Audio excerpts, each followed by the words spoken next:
What's up, everybody? Monster Chappie back in this thing for some more 2K action, and in this video we got another 2 tips for you, 2 times for the home team. Indiana Pacers making it happen, and we got Paul George featured in this video. And so you're going to definitely want to drop a like because we got some goodies for you. And be sure to subscribe for more. And if you have not checked out parts 1 and 2 of the series, do it now. Links will be in the description. Probably going to have some pop-ups, probably going to have some ads, probably going to have all kind of foolishness so that you cannot miss parts 1 and 2. You're going to want to watch them in chronological order. But in this video, guys, we're going to break down how to do the give and go and alley-oop to yourself. Yes! It goes down. So first off is the setup. I definitely like to get some spacing on the floor as usual. And then you want to give it to a guy that can actually pass the ball half decently. Give it to him. Give it back to yourself. And slam it down. Let's break it down.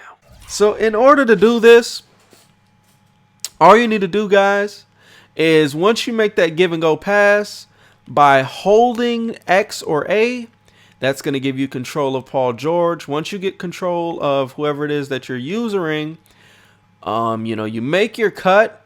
And if you get a lane where you feel like you can make that alley-oop pass, you need to continue holding X. And while holding X, I like to hold sprint as well while I'm cutting to the rim. I hold sprint, I hold towards the rim, and I'm still holding X. And then I'm going to double tap triangle.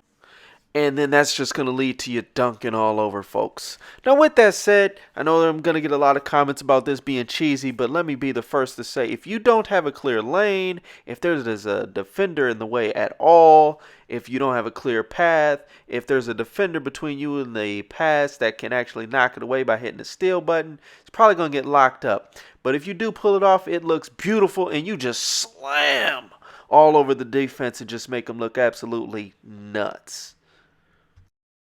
So again, I'm holding sprint, I'm holding the left analog stick, I'm still holding X, and I'm going to double tap triangle. And what that's going to do is allow me to throw an alley-oop. So at this point, I hold X to pass the ball, special delivery, and then we're going to go ahead and give the ball back to the man himself. Let me get on Paul George real quick because this game is bugging. So I make the pass. I user control Paul George, cut to the rim, holding sprint, X, and the left analog stick still, and then I double tap triangle to get the player to throw the alley-oop. And how sweet is that? Beautiful, beautiful, beautiful, beautiful. We talked about how to throw an alley-oop when you make the player cut. Now I'm going to show you basically how to just throw a lead pass when the player cuts. So first and foremost, what the heck is lead passing and how is it different from like making a guy cut? Lead passing is when you pull up the icons and you hold the left stick or left analog in a direction, and then your player kind of gets led that way. That's what lead passing is. And when you usually do the the manual cut, they just kind of give you a regular pass. And a regular pass is if you were to just hit X or circle or triangle. Well, I guess triangle and circle wouldn't be, but X definitely, or A. That's just your normal typical pass. There's no lead on it. But if you hold the icon and actually lead whatever player in the direction you want. So if you want to lead them towards the rim, you hold towards the rim with the left analog, and then you hit the button or the icon of the player you're trying to pass to. That's going to lead them that direction. And so how we can do this with the cutter is we hold triangle or Y like we usually do. Then we pull up the icons. And what that's going to do is allow us to lead pass instead of throwing a regular pass. So we go ahead and do that.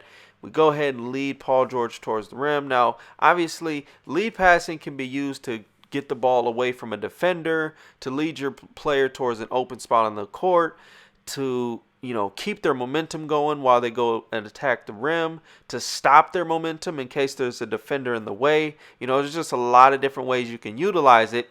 But what's important is, taking advantage of it and knowing that it's going to be better than a regular pass as we lead Ellis away from the defense there.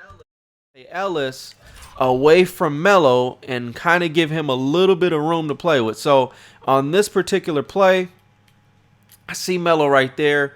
So I don't lead Monte straight to the rim. Instead, I hold the left analog stick down In that way, it actually pulled Monte Ellis this direction towards the free throw line, if you will. And so once that happened, he actually got some room. He was able to catch the ball, and he was able to lay it in over the defender. So, there's definitely a lot of different things you can do with the lead pass. That's just one way to take advantage of it, to get it away from the defender. And, again, you can lead them towards the rim to make them cut even harder, and also make sure that they don't lose any momentum when you make the pass. And that's going to allow you to get easier dunks and, most likely not get blocked as you go to the basket, which is already a problem in the game. But it looks like that's going to be getting patched shortly here. But nonetheless, that's going to wrap it up for this series, guys. I hope you enjoyed.